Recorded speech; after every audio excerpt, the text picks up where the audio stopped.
So the Bible says men ought always to pray and not to faint. It's either you are prayerful or you have fainted. So if you are not praying, it means you have fainted. So it's very possible to preach and still faint.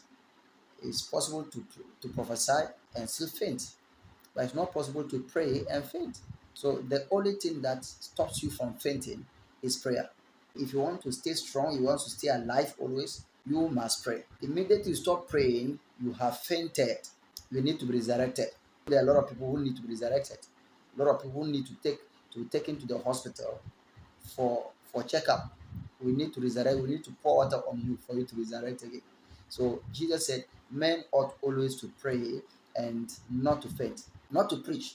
You can be preaching and yet you are fainted.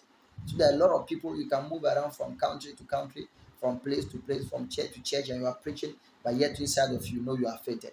You need resurrection. You need resurrection. You can be prophesying, yet you are fainted.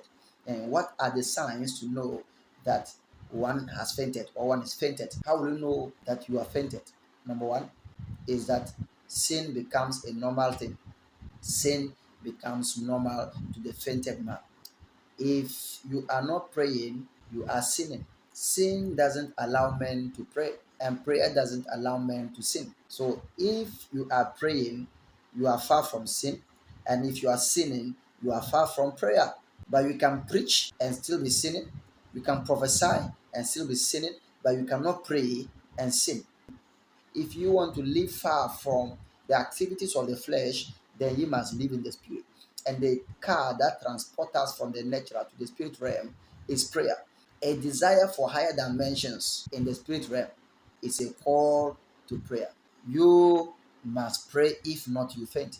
You can be a man of God, yet you are fainted. You can be a prophet, yet you fainted. And today is common in our generation that we can still preach, yet we are dead inside, we are fainted.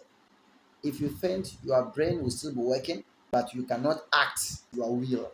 It's possible to faint and still be speaking sense. That's what today most of the sermons we preach out of fainted heart, fainted spirits. So we are just speaking sense without power. We are speaking sense without the will of God. We are just speaking sense. We are just prophesying normally out of seeing, out of hearing. We are just preaching things who want to hear. We tell them what they want to hear. A fainted generation is a generation that doesn't pray. A fainted generation is a generation that focus more on preaching, more on prophesying, but not more on prayer. A fainted pastor is a pastor who can preach more, is a pastor who can prophesy more, but cannot pray more. So if you want to know somebody who has fainted, is somebody who knows how to do the activities in church, but cannot do the main thing. My house shall be called the house of prayer, not the house of preaching, not the house of prophesying, but the house of prayer.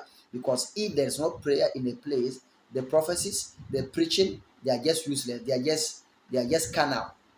Prayer makes all those things godly. Without prayer, you are fainted. You are just saying things.